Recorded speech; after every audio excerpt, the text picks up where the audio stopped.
What's going on, guys, and welcome back to another video. So over the last few weeks and even months, we've made a lot of videos on the iShares Global Clean Energy ETF, ticker symbol INRG or ICLN, depending on which ticker you have.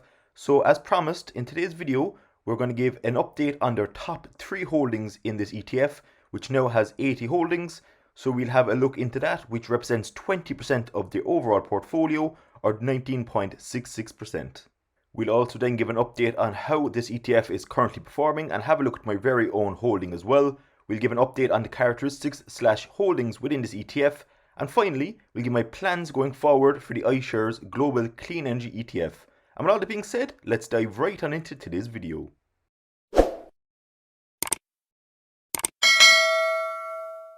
So as it stands, this ETF is one of 33 holdings in my overall portfolio, which is currently valued at €8,913. We have 7,850 of that is my own capital invested, and we have €1,064 in profit, or 13.5%. So the market has had a small bit of a recover over the last day or so. We probably went up about €200 or so, or about 1 or 2% since yesterday, so I'm kind of happy with the bit of the recovery. Now, saying that, this ETF is probably one of my worst performing holdings at the moment. Overall, about 3 of the 33 of my holdings are currently in the red. So again, as a long-term investor, especially in sectors such as clean energy, in my opinion, this poses a great opportunity to dollar cost average, or even buy in if you haven't done so already, or if you already have the position, again, you can dollar cost average here and reduce your overall average cost per share, effectively in the long term, giving you a bigger profit. So as it stands, this ETF is one of 3 holdings in my energy pie, which is currently valued at €683, and we're up 4%. The 2 older school energy companies in the form of ExxonMobil and Chevron are up 39 to 67.7% respectively. However, again as stated, the iShares Global Clean Energy ETF is currently one of my worst performing positions, down 11%.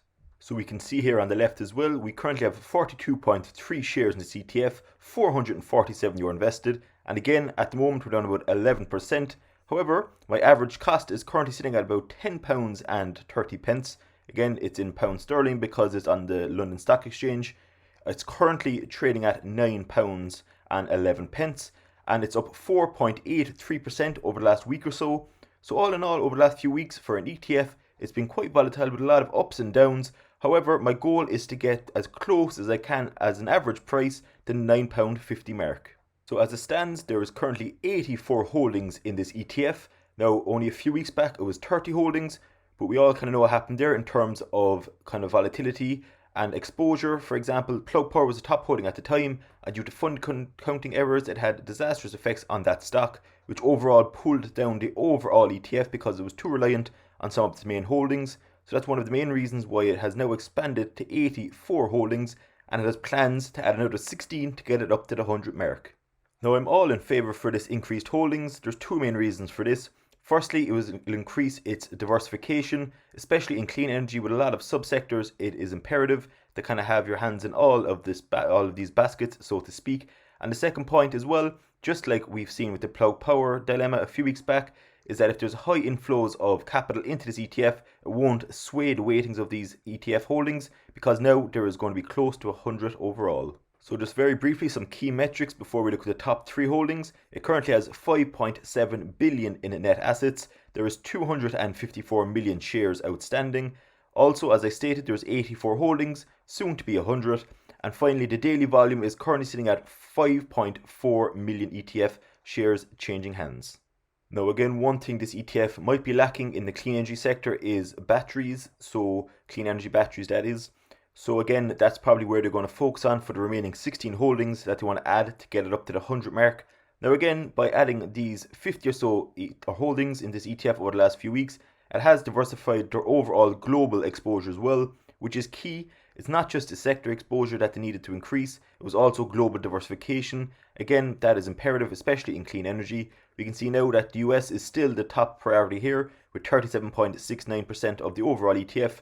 Now, we all know Biden's plans for the US to kind of become a lot more clean energy centric, so this will have a huge impact on this ETF and the sector going forward. So what we'll do now is have a look at the top 3 holdings out of this 84 holding ETF in the form of Vista Wind Systems, ORSTED and ENPHS Energy. Again, this makes up just under 19.67% or 1/5 of the overall ETF. So the first of these companies is the top holding in this ETF and is Vista Systems. Now we can see they design, manufacture, install and service turbines across the globe. All, again, the emphasis here, no surprise, is clean energy. Now, Vista Wind Systems has about 18% of the globe's turbines, which is very impressive, nearly 1/5, which again, by any stretch of imagination, is a big feat here. Now, again, what I like about this company is that not just their wind turbines, they're also starting to recycle the turbine parts as well. So again, it's not just an emphasis completely on wind, they are trying to diversify out across different clean energy platforms. So Vista Wind Systems, ticker symbol VWS, currently trading at 235 DKK, which is Danish currency. We can see it currently pays 1.69 DKK for dividend or forward dividend, or 0.75%, so it's not a whole lot in fairness. As we can see there on the 1-year chart, they're doing pretty much okay in my opinion. Again, they had highs above here in the 300 DKK mark, so since their highs in November, they have dropped off a bit, but again, as an ETF, this is definitely a great holding to have within. Now again, why I like this overall global clean energy ETF so much is because there's over 80 holdings, as we already stated. But again, there's a lot of different subsectors such as wind, solar, hydro, etc. Again, all of these different subsectors will react differently to different market conditions over the next few years. And as this sector in clean energy is still pretty much in its infant stage, and there's still a lot of volatility within these individual stocks, I do believe holding an ETF is the best practice in this situation. We can also see here on the left, the top institutional holder is Jackson Square Partners, and the top mutual fund holder is the Fidelity Confidential. The second company that we'll discuss very briefly is Ørsted. Again, another Danish company here, and in the last 3 years in a row, it's been ranked the most sustainable energy company in the world, so that's very impressive.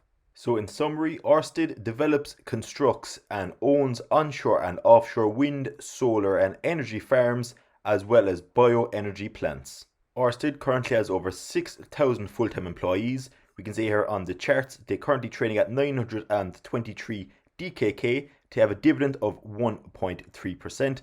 And we can also see on the 1-year chart, just like the company before in the form of Vista Energy or Wind Energy Systems, they had a peak in, let's say, November and had a bit of a sell-off ever since, but again on the 1-year chart they are still in the green. And this ETF's third top holding is ENPHS Energy, which focuses on solar energy. So this company designs, installs and sells these solar energy packs for new homes. So what I like about this company as well is that they customize the solar energy pack to customize to your own housing needs. So unlike the other two top holdings in this ETF, which were in DKK, this ENPHS Energy stock, the third biggest holding within the ETF, is on the Nasdaq and is currently trading at $141.8. Now it doesn't pay a dividend. However, again, just like the other two holdings, it had its highs in about November, December time, had a bit of a sell-off, just like we've seen with the overall ETF and the clean energy sector as a whole.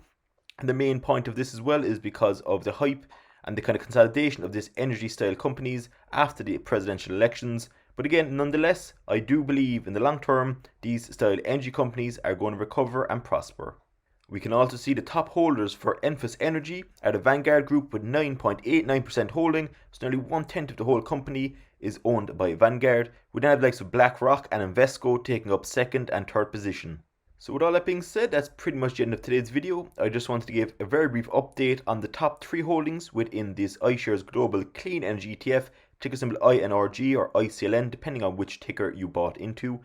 I also wanted to discuss the top 3 holdings, the overall 80 share ETF that is now 84 stocks, soon to be 100. And also, I wanted to give my plans going forward. So in terms of my plan, it will be buying more just like I'm doing all the time. As you've seen earlier, I'm currently down 11% in this ETF at the moment. So I have a lot of room here to dollar cost average, which I've been doing over the last few months regardless. But again, I'll start upping the pace here again in the next few weeks, slowly trickle feeding funds in. Again, I wouldn't dump all your money in at once because it could easily go down further in value. So by slowly dollar cost averaging into the likes of these ETFs, in the long term, it will really pay off. So thanks very much. I'd be very interested to know in the comment section below if you hold this ETF and your plans to buy more, sell or hold. I'd be very interested to know. So thank you very much and I will see you all in tomorrow's video.